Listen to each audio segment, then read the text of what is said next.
नमस्कार। प्रादेशिक समाचार के साथ मैं पूनम किरकिट्टा। पहले मुख्य समाचार। निर्वाचन आयोग ने 5 राज्यों में विधानसभा चुनाव तारीखों की घोषणा की। 7 चरणों में होगा मतदान। 10 मार्च को होगी मतों की गणना। राज्य में कोरोना संक्रमण की बढ़ी रफ्तार। स्वास्थ्य मंत्री हुए कोरोना संक्रमित। 60 वर्ष से अधिक आयु के लोगों के लिए बूस्टर डोज की ऑनलाइन बुकिंग आज शाम से शुरू।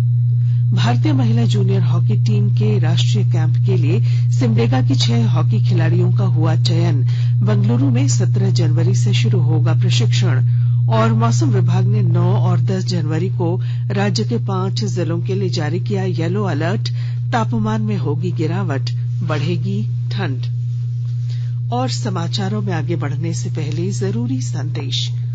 देश के कई हिस्सों में कोविड का संक्रमण तेजी से बढ़ रहा है। हम अपने श्रोताओं से सतर्क रहने और 15 से 18 वर्ष के बच्चों सहित अन्य लोगों को टीका लगवाने में मदद करने की अपील करते हैं। कोरोना वायरस का नया स्वरूप ओमिक्रॉन चिंता का कारण है। कृपया सुरक्षित रहने के लिए 3 सरल उपायों का पालन अवश्य करें। मास्क पहने, 2 गज की सुरक्षित दूरी बनाए रखें, हाथ और चेहरा साफ रखें।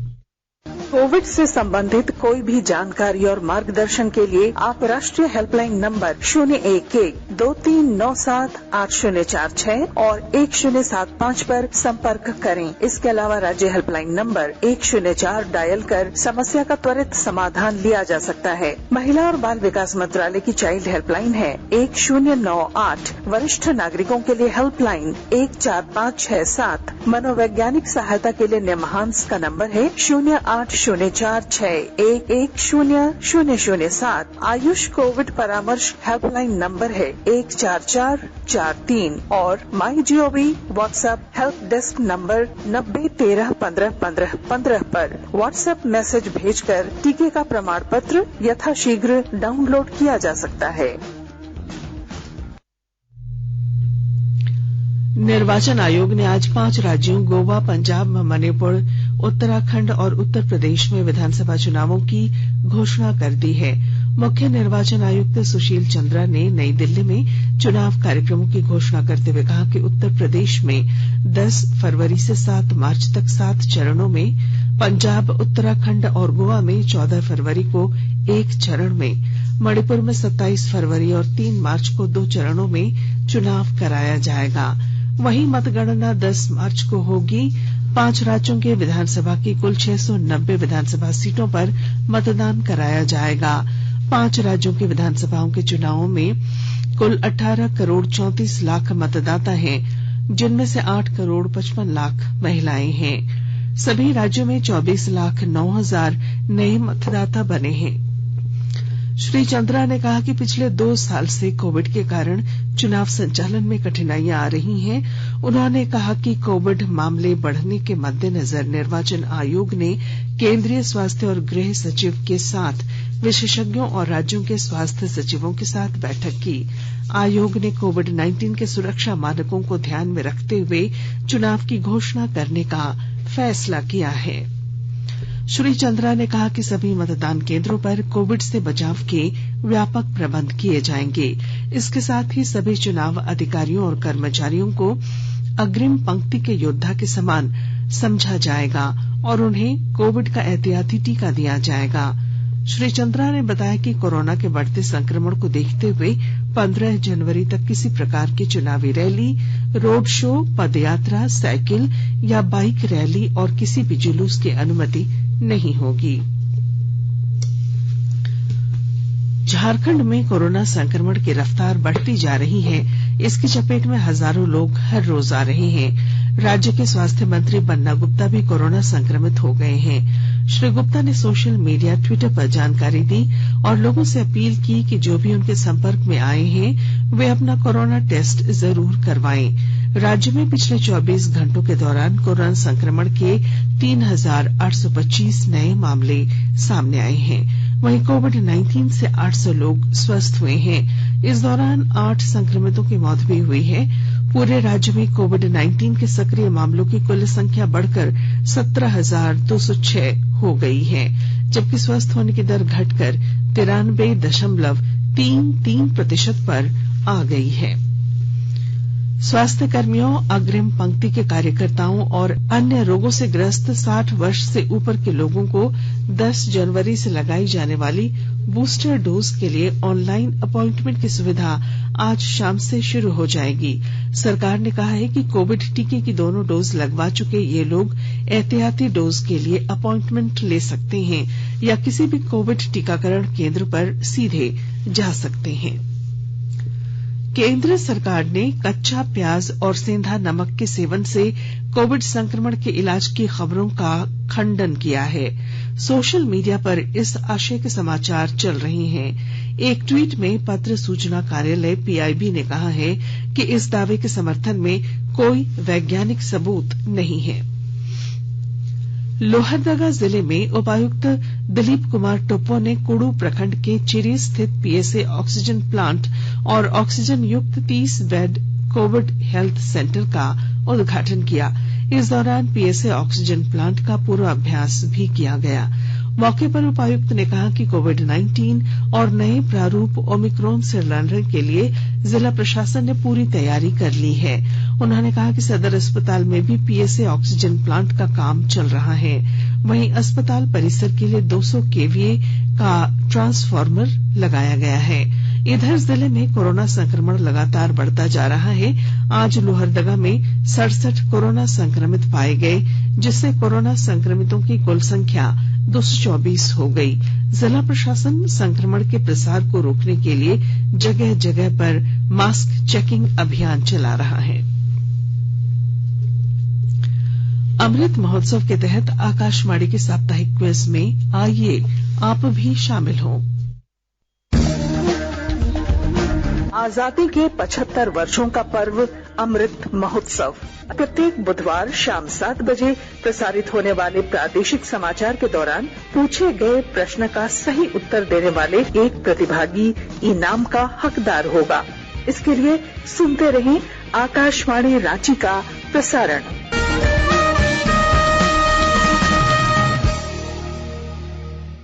जागो ग्राहक जागो, जागो ग्राहक जागो। आजादी का अमृत महोत्सव के लिए सभी उपभोक्ताओं को शुभकामनाएं। हॉलमार्क सोने की शुद्धता सुनिश्चित करता है। हमेशा हॉलमार्क वाले सोने के आभूषण खरीदें। उपभोक्ता किसी भी शिकायत के लिए कृपया राष्ट्रीय उपभोक्ता हेल्पलाइन टोल फ्री नंबर 14404 पर संपर्क करें। उपभोक्ता मामले विभाग भारत सरकार द्वारा जनहित में जारी। जानो अपने अधिकारों को, अपने हक पहचानो, बेईमानों को सबक सिखाओ, ग्राहक अब तो जागो, जागो ग्राहक जागो, जागो ग्राहक जागो। आकाशवाणी के ताजा तरीन समाचारों के लिए आप हमारी वेबसाइट newsonair.com पर लॉग ऑन कर सकते हैं। ताजा समाचार Twitter handle @AIR News Alerts और Facebook page all India radio news पर भी उपलब्ध है। आप प्रादेशिक समाचार एकांश के ट्विटर हैंडल @AIR News_Ranchi और फेसबुक, इंस्टाग्राम पेज तथा YouTube channel AIR News Ranchi पर भी हमारे बुलेटिन सुन सकते हैं।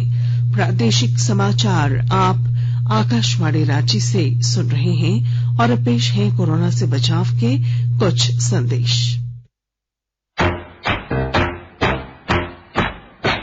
चलो मिलकर इस शुरुआत करें, चलो एक फैसला आज करें, मास्क नहीं तो टोकेंगे, कोरोना को रोकेंगे, चलो इस वादा करते हैं, चलो कुछ वादा करते हैं, मास्क नहीं तो टोकेंगे, कोरोना को रोकेंगे। भारत सरकार द्वारा जनहित में जारी।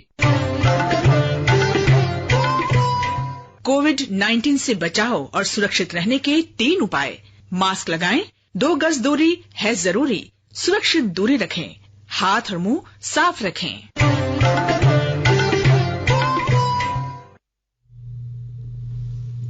प्रादेशिक समाचार में आपका फिर स्वागत है। पलामू में उग्रवादी संगठन झारखंड जनमुक्ति परिषद जेजेएमपी के जोनल कमांडर ने पुलिस के समक्ष आज एक अत्याधुनिक राइफल के साथ आत्मसमर्पण किया। आत्मसमर्पण कर चुके नक्सली की कई उग्रवादी घटनाओं में संलिप्तता थी। दुमका जिले में 5 दिनों तक चलने वाले सोहराय पर्व को लेकर लोगों में काफी उत्साह देखा जा रहा है। संताल परगना के इस खास पर्व के ऊपर हमारे संवाददाता की एक रिपोर्ट। उपराजधानी दुमका में सोहराय पर्व की धूम है। संताल आदिवासी का यह सबसे बड़ा त्योहार है। 5 दिनों तक चलने वाला यह त्योहार सामान्यतः मकर संक्रांति के दिन संपन्न होता है। पहले यह पर्व दीपावली के आसपास मनाया जाता था। आज भी झारखंड के छोटा नागपुर, पश्चिम बंगाल और ओडिशा में संताल समाज के लोग सोहराय पर्व दीपावली के आसपास मनाते हैं, किंतु 1855-56 के संताल विद्रोह के बाद संताल परगना में यह पर्व जनवरी के प्रथम सप्ताह में मनाया जाने लगा। आज भी यही परंपरा है। इसी भाई बहन के स्नेह संबंध का भी पर्व माना जाता है। इस पर्व में देवी देवता, पूर्वज, पशुधन और प्रकृति की पूजा की जाती है। आर.के. नीरद, आकाशवाणी समाचार, दुमका।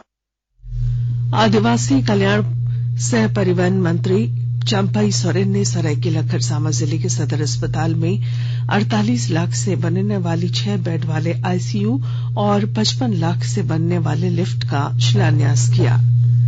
कोडरमा जिले में पिछले 24 घंटे में 107 लोग कोरोना संक्रमित पाए गए हैं। वहीं 127 संक्रमित स्वस्थ हुए। फिलहाल जिले में सक्रिय मामलों की संख्या 588 है। धनबाद के विधायक राज सिन्हा ने कल गांधी प्रतिमा के पास मौन प्रदर्शन के दौरान युवक के साथ भाजपा कार्यकर्ताओं द्वारा की गई मारपीट को आक्रोश और अति उत्साह में हुई घटना बताया है। गुमला जिला निर्वाचन पदाधिकारी सह उपायुक्त शिशिर कुमार सिन्हा ने आज ईवीएम वेयर हाउस की त्रैमासिक जांच और आंतरिक निरीक्षण की। खूंटी में पुलिस ने गुप्त सूचना के आधार पर जरियागढ़ थाना क्षेत्र से प्रतिबंधित नक्सली संगठन पीएलएफआई के 3 उग्रवादियों को गिरफ्तार किया है। खूंटी के पुलिस अधीक्षक आशुतोष शेखर ने बताया कि उन्हें गुप्त सूचना मिली थी कि पीएलएफआई के उग्रवादी किसी बड़ी घटना को अंजाम देने वाले हैं। एसपी के निर्देश पर पुलिस टीम का गठन कर 3 उग्रवादियों को गिरफ्तार कर लिया गया। एसपी ने बताया कि गिरफ्तार उग्रवादियों के पास से 1 देसी कट्टा, 4 जिंदा कारतूस, लेवी रसीद, नक्सली पर्चा और 2 मोबाइल बरामद किए गए हैं। गिरिडीह जिले में आज 2 अलग अलग सड़क दुर्घटनाओं में 3 व्यक्तियों की मौत हो गई। पहली घटना नीमिया घाट थाना क्षेत्र में राष्ट्रीय राजमार्ग जीटी रोड पर घटी। एक छड़ लदे ट्रक से दूसरे कोयला लदे ट्रक की भीषण टक्कर हो गई। मृतकों की पहचान ट्रक चालक तारकेश्वर सिंह और मनोज गोप के रूप में की गई है। दोनों धनबाद जिले के रहने वाले हैं। दूसरी घटना बगोदर थाना क्षेत्र के अटका में एक कार की चपेट में आने से एक राहगीर की मौत हो गई। हॉकी। सिमडेगा जिले की 6 हॉकी खिलाड़ियों का चयन जूनियर भारतीय महिला हॉकी टीम के राष्ट्रीय कैंप के लिए हुआ है। इन चयनित खिलाड़ियों में दीपिका सोरेंग, प्रमोदिनी लकड़ा, ब्यूटी डुंगडुंग, काजल बाड़ा, रजनी केरकेट्टा और ओलंपिक खिलाड़ी सलीमा टेटे की बहन महिमा टेटे शामिल हैं। हॉकी सिमडेगा के अध्यक्ष मनोज कोनबिगी ने इस सफलता पर खुशी जाहिर की है। मौसम विभाग ने राज्य के उत्तर पश्चिमी भागों में हल्के से मध्यम दर्जे की वर्षा होने की संभावना जताई है। विभाग ने राज्य के 5 जिलों गढ़वा, पलामू, चतरा, लातेहार और लोहरदगा में 9 और 10 जनवरी के लिए येलो अलर्ट जारी किया है। इन 5 जिलों में वज्रपात के साथ साथ वर्षा होने की संभावना है। और अब बुलेटिन के आखिर में मुख्य समाचार एक बार फिर। निर्वाचन आयोग ने 5 राज्यों में विधानसभा चुनाव तारीखों की घोषणा की। 7 चरणों में होगा मतदान। 10 मार्च को होगी मतों की गणना। राज्य में कोरोना संक्रमण की बढ़ी रफ्तार। स्वास्थ्य मंत्री हुए कोरोना संक्रमित। 60 वर्ष से अधिक आयु के लोगों के लिए बूस्टर डोज की ऑनलाइन बुकिंग आज शाम से शुरू। भारतीय महिला जूनियर हॉकी टीम के राष्ट्रीय कैंप के लिए सिमडेगा की 6 हॉकी खिलाड़ियों का हुआ चयन। बेंगलुरु में 17 जनवरी से शुरू होगा प्रशिक्षण। और मौसम विभाग ने 9 और 10 जनवरी को राज्य के 5 जिलों के लिए जारी किया येलो अलर्ट। तापमान में होगी गिरावट, बढ़ेगी ठंडक। और इसके साथ ही आकाशवाणी रांची से प्रादेशिक समाचार का ये बुलेटिन समाप्त हुआ। नमस्कार।